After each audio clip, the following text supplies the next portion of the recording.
Growing up Catholic, The Exorcist was always a film that terrified me, even not having seen it. My uncle saw the film once and it warped him from ever watching a scary movie again. And like I said, growing up Catholic, my grandmother believed that the events that take place in The Exorcist could really happen. And because of that, I never really wanted to watch the film. Greetings, my fellow Fright Fiends. It's your buddy Boogeyman Ben here for another episode of Boogeyman Ben's Horror Zone, and this is a video series that I have been wanting to do for a while now. It's a long overdue segment of this channel that I've been working on. It is going to be a retrospective on the Exorcist film series. Now, I'm going to do this a little bit differently than I've done in the past. In the past, I've always done these in one big chunk where I've talked about each of the movies, and what I felt about each of the movies. But with this series, I'm going to do it a little bit differently. I'm going to break it up into it's going to be 5 separate sections because I'm going to talk about all the films. And if people recall, the 4th film, which was the last film in The Exorcist, was done. There's 2 different versions of it. There's Dominion and there's Exorcist at the beginning. And I don't own those films, and I've only seen each of them one time, so I do need to track them down before I can finish this series. So I do have the other 3 films in the series, and this has been a series that I've kind of stayed away from for a long time. I mean, I talked about The Exorcist 3, God, I'm going to say at least maybe 3 or 4 years ago, when I talked about it being an underrated horror film, and that's kind of what started my underrated horror film series, The Exorcist 3. I think this is a terrific movie, and I actually saw this movie. First time I saw this movie was in 1990 when it was released in the theaters. I was 16, and I think this movie's great. And I think there's some really scary moments in this film, and I don't know why more people don't appreciate it. But this section is going to be on the original William Friedkin, the original Exorcist film, which for the longest time I did not own. I'm going to say I didn't purchase this film until, it's several years ago, but for the longest time it was not in my collection because this film terrified me. And like I said at the intro to the video, I grew up Catholic, very strong Catholic upbringing. This film terrified me because my grandmother and my family said that this could really happen. And I still believe that this could really happen. I do believe in demonic possession, and I believe that something like this could happen to somebody. And it's terrifying. And, so many people, this movie has warped so many people. I mean, my mother-in-law, you can't even mention the title of this film around her, or she will throw a chair at you. I mean, it's terrified people. And it was one that I didn't see until I was about 16. It was right before The Exorcist 3 came out, and I remember I rented it from the Warehouse, which was a place you could rent videos when I was a kid. Watched it by myself late at night during the summer. Scared the crap out of me. And I didn't watch it again until I was probably 10 years older. I think I didn't see it again until I was 25, 26, and that was when they re-released it with the extra footage. And I remember going to see it in a movie theater. So I did get to see it in the movie theater, and the extra footage was creepy. The spider walk scene I'll never forget.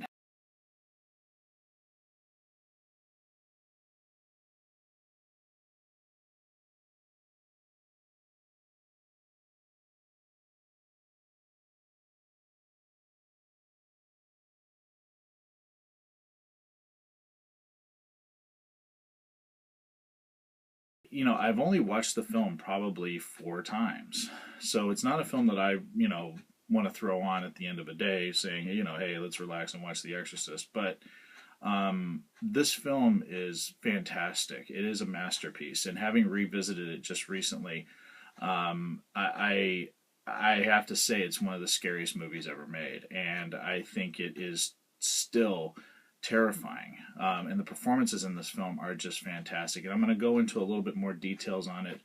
But I'm really excited to be doing this retrospective on the series, and I hope everyone looks forward to talking about The Exorcist. So please stay tuned.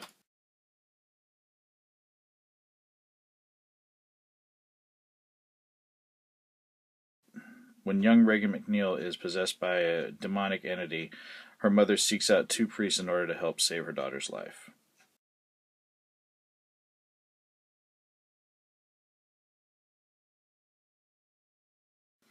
The cast, you have Ellen Burstyn as Chris McNeil, you have Max von Sydow as Father Merrin, you have Linda Blair as Reagan, Lee J. Cobb as Lieutenant William Kinderman, you have Kitty Wynn as Sharon, Jack McGowan as Burke Dennings, Jason Miller as Father Karras, and William O'Malley as Father Dyer. The movie was written for the screen by William Peter Blatty, adapting his own novel, and the movie was directed by William Friedkin.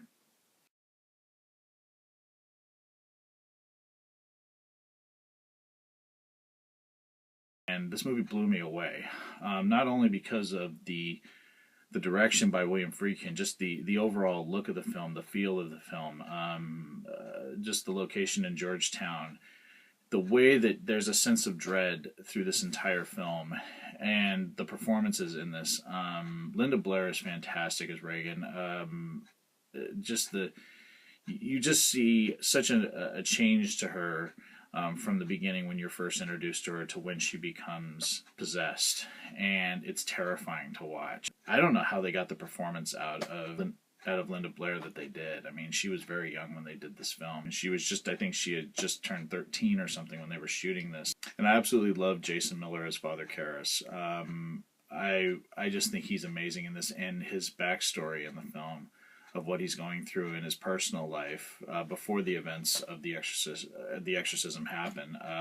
You just really connect to him and understand his pain. And the exorcism scenes in this film are just so impactful. I mean, the fact that this set was refrigerated so that you had the breath coming out of the fathers as they're trying to exorcise the demon from Reagan makes it just so much more effective. It's terrifying. I know William Friedkin was not a conventional director, and I know he caused a lot of tension on the set. I know that there was, to get people's reactions, he would fire a gun on the set. I heard that. I heard that he slapped one actor in order to get a reaction out of him for the scene. He wanted him to play it differently than he was. So, I mean, but you feel that. You just feel that these people went through hell making this film. I mean, there's nothing more you can say about this film is that it does affect you. And after I watched it, it affected me. Like it makes you tired. It makes you,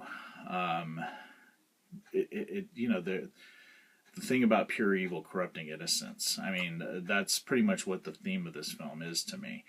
And like I said, with my upbringing, with what I believe in, that something like this could really happen makes this film even more terrifying than some of the other horror films that I have seen in my lifetime. That this will always be, I think this will always be a testament to what true horror really can be if done right, if done with the right acting, the right directing, and excellently written. Then you'll have a product like The Exorcist. And I think I'm glad to see that more horror films that are coming out now are taking their time, because this was a film that was not, a bunch of action pieces. It's a slow building, tension filled film. And a lot of films for a while there, we weren't seeing horror films like this anymore. But because of directors like James Wan and Fede Alvarez and Mike Flanagan, I feel like this style of tension, of of suspense, of slow building stories that make the horror even greater when it actually happens, are starting to come back to the genre. And I think it's fantastic. I think these kinds of horror films will always be more effective. So when the events transpire through the film and what's happening to the characters, because the film establishes all of them so well at the beginning of the film, like who they are, where their backgrounds are, what's going on in their personal lives. So when the actual dread of the possession and the exorcism happen, you're so well invested in what's going on that you're with these characters. You want them to prevail. And that's why what happens in the film makes it even more heartbreaking and terrifying when the events do play out. So yeah, I just wanted to talk about The Exorcist. I know this is like a very powerful film. People always say it's one of the scariest horror films ever made.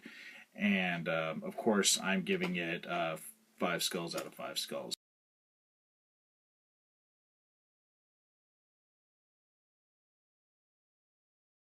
So that's going to be it. This is my first part of my Exorcist retrospective. And again, like I said, I'm doing this differently. I'm doing this in segments. So the next one I will be talking about is Exorcist 2: The Heretic, which I do own. I haven't finished watching it, and that was a film I had only watched one time prior to finding it and picking it up. I know it's a very polarizing film. I know a lot of people don't like it, but I'm going into it with an open mind, and I will be posting that video very soon as well. And I'm curious what people think of not only this talking about the original Exorcist, but this idea of doing a retrospective on the series in different video segments. So please leave your thoughts in the comments section below. Would love to hear what everyone has to say. And always, thanks so much for watching Boogeyman Ben's Horror Zone, and I will talk to you guys later. Take it easy. Stay scared. Peace.